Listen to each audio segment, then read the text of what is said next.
Hi, this first Helping Hands video is just an introduction video to give you a little bit more information about some terminology you might have heard flying around.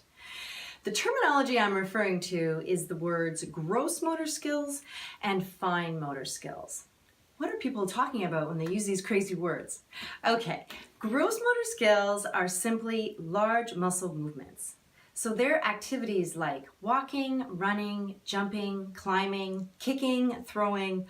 All those activities use large muscle groups, and so they're classified as gross motor skills. We want to have good mobility and coordination skills. We don't want to be tripping over our feet. We don't want to be having awkward, clumsy movements because that means we don't have strong gross motor skills. The other reason gross motor skills are super important is because they link to the other crazy word you might have heard out there, fine motor skills. And the way they link is that gross motor skills provide the foundation for fine motor skills. Okay, what do I mean by that? What I mean is when we develop from birth, we develop what we call proximally from our trunk outwards. So we need to have trunk control before we can start to use our legs in crawling and our arms to manipulate games and toys.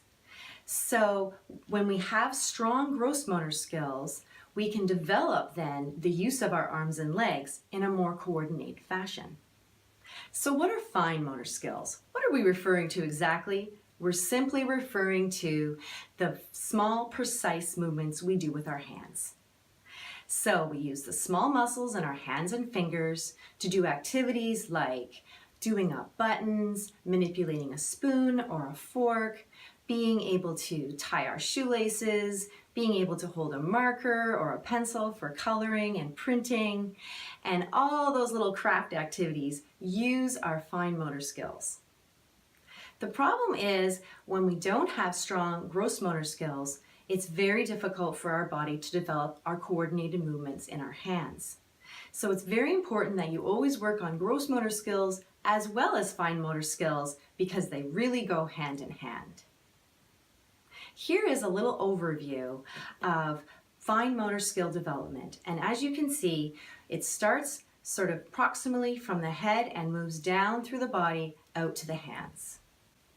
When we have weak muscles in our hands or lax ligaments like really wiggly joints, or we have differences in our sensory perceptions, how much strength to apply, differences in our touch sensation, and we have challenges with our visual motor skills using our eyes and hands together. These are all things that can impact our fine motor skill development. Another thing that often impacts fine motor skill development is lack of practice.